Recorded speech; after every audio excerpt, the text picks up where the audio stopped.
كامركي لقوت كيناي وريا هرتقو قوو مركي لقا على خيستي أرارك بي مركان كوكو ديلا أرحدا كاتشالي أدنكي أفكي قوو مركان كوكو أقوميي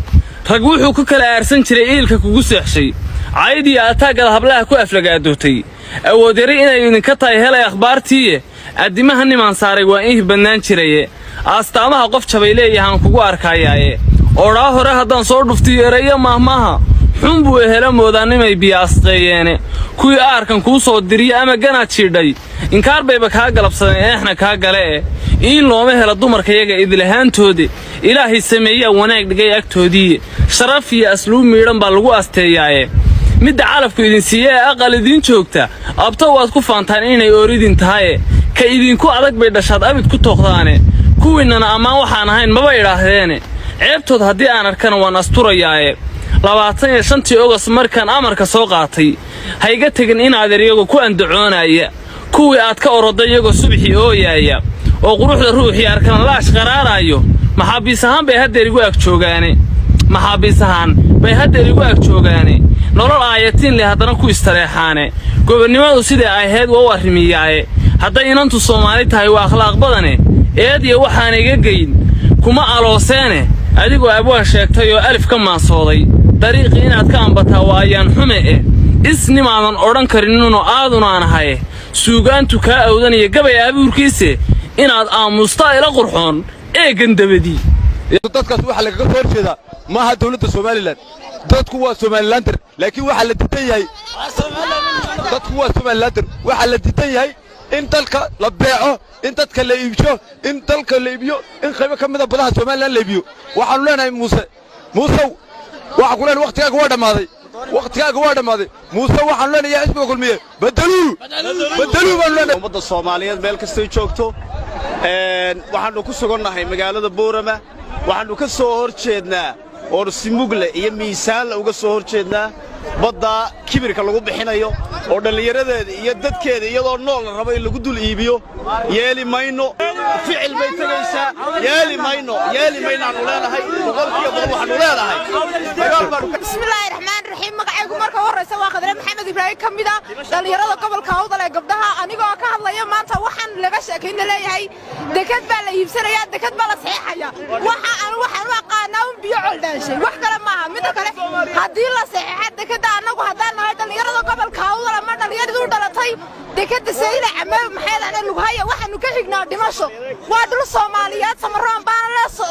baana la Soomaali oo dhan u ka dhaxeeya Muuse adeer waqtigaaga uu dhamaaday waxaan aad wado wax laga yeeli kara midnaba ma aha waxaan imika ku leenahay haday dhabuhu ku daloolaan oo aad tahay nin soo jeeda waxaan ku leenahay xilka iska casraada madaxweyne Muuse Biixi waa khaldayahay madaxweynaha waqtigiisa waa dhamaaday nin wax bixin karana ma aha badna ma awoodo la saxanood buu xoreyn waayay muxuu bad ka doonayaa Muuse ninka bad xoreyn waayay weeyaan marka waxaan leeyahay Muuse Biixi haddaad sharaf doonayso xilka iska xasil baan oran lahayn adeer gacaliye dhulkan aad iibinaysa samaraan baale meelaha leedahay baa la iibiyaa dhulkan aad ku tashanaysa raggii waxa le oramada yiri ku dhalimaysid adeer gacaliye ummadda Soomaaliyeed meel walba ay joogto inay gamcays qabsadaan Muuse Biixi dhidhi buu lugaa kula jira Muuse Biixi dhidhida lugaa kala baxo annagu hadaan ay dhalinyartii gobolka Awdal ay u dhalatay dhulkan Muuse Biixi waxa leenahay saacada imika isxasil waxaan dhalinyarta u sheegaynaa dhalinyartu meel walba ay joogaan inay iska warqabaan gamcays qabsadaan Soomaali meel kasta ay joogto annaguna Muuse Biixi waxaan leenahay ma ogolin dekadayada haddaad dekadayada aad keento xabashi anaga qori baa naga dhaxeeya waan isku dilaynaa dekadaasi annaguna ma rabno Muuse amarkiisa ka noqdo dekad Soomaaliyeed nin xabashiyo madaxa injir kulli yeeli maayo dooni ma dekadayaduna lagu haya iyo saylac mid bay doonto ba ahaatay anaga iimaa baan leenahay dekadayadu iimaa waxaan ka hadlayaa waa laba qodob waxa weeye in Umar in badan ma saxabka u tunay samaraan hadaan nahay annaga saaray maanta inuu bustaa gala maaha inuu sacadeeyaan jecelay habar yar sacadee shalay markan ayaan lahaana dhalay lahaa ayaan li hore ana dhalay anu ooftayda nuugay ana dhaxdayda saaray ayaa tii caajisow hayo kii cudur hayo dhimo jacaylaan ku hayay ilmaha yagiyo inamahaagu waa isku mid habar yar taabanahay waadi garanaysaa waxaan leeyahay Ismaaciilow waa lagu saaraya bustaha ka baxo jawaaban ka helno kursiga sabaroon baa fadhiisiyey abtiyaaladaabaa ku fadhiisiyey xaaray go'aanan ka ahaydna muuse bixina waxaan leeyahay cimrigaagii wuu dhammaaday adduweynaha u maqal waxaan leeyahay dharwan haddii diri dhabo lagugu soo dhoweeye hablaha oromada oo jabhadahayd maantana kursi lagu saaray kursigaagii waad khasaarisay rag baa kaa horreeyey sharaftaadii macawis baad ku gunuday salaamo samaroon wuxuu ku yidhi salaamo gobolka awdal gobolka aqoon-yahanada ka soo jeeda waxaan leeyahay arrinkaas maanta dadku ka mudaharaadayaan waan diidannahay dhulkayagana lama siin karo xabashi lagumana hadal qaadi karo waxaba xaaraana hadalqaadka in la yidhaahdo dhul baa laga iibinayaa xabashi waar annagu kajad taariikhda xabashida iyo soomaalida u dhaxaysa ilaa waqtiga axmed gure raggii dagaalamayey ee dhiigooga dhulka u daadin dowladda waxaan rabaa maamulka muuse biixi in si serious loola xisaabtamo magaca dowladda in xataa iyadoo hadda xadgudub samaynayo oo laascaano ka samaynayo dadka xasuuqaya oo dhibaato geysanayo aana xataa lagu adkaynin dowladda soomaaliya intaasna waxaa la islahaa somaliland nafteeda iyo dadka joogaa waxaan rajo ka qabnaa in qaranka soomaaliyeed ay ku soo noqdaan ani waan aaminsanaha shacabka somaliland inay sidii weli yihiin laakiin maamulka muuse biixi ee nafla caariga ah ee waqtigiisa dhammaaday ee aan sheegay dowladda soomaaliya inay soo nooleysaba inay la kulanto wax aan inuu hantida somaliland dadka leeyihiin ama dadka soomaaliya ay leeyihin inuu beeciyo keliya aan ka shaqaynin ee dadka qofkii afka kala qaadaaba xarigga dalaq siinayo weliba xataa raganimo oo qabiilada kale ku xira male kuwiisa keliya waxaan habar hawleen ma xiro horta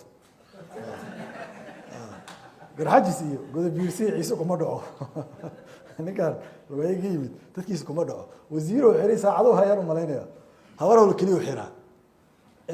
waxa uu ka fakarayna maxaa waaye ciidan etoobiyaan ah fi nihaaya intay u imaadaan ay somaliland u qabtaan waan sheegay waxaa yidhi war mucaaradka somalilandow war siyaasiyiinta somaliland war culummado war waxgaradkow muuse biixiyaa doorasho xogaha mucaaradka waxaa arkay obsession ka qaadeen muuse biixiyaa doorasho qabana war muuse doorasho sooma wado inuu wuxuu rabaa wuxuu galay godob taariikhi ah waa ogyahay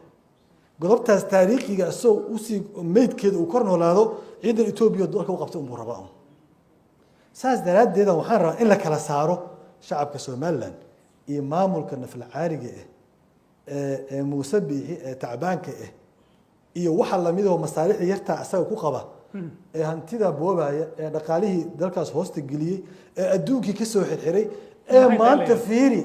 fiiri ilaah in ku dhaartee ninkaas asagoo gooja cadde lagu jebiyo wuxuu rabaa inuu international order aan jaalay saakaa dhegeysanaainternational order aan challenge garayna leeyahay soo u challenge garayn karaa dada marka anigu waxaan la yaabanahay qolo u sheegaa wuxuu leeyahay adduunkiyaa soomaaliya la soo dhiganaya waa ninka xataa xayndaabkiisa xerihiisa aan difaaci karin waxaas dadka lagu sheekeynayo oo ku seexanayo maxaad qabtaa dowladda waxaan rabaa maamulka muuse biixi in si serious loola xisaabtamo laakiin shacabka somaliland loo dambeeyey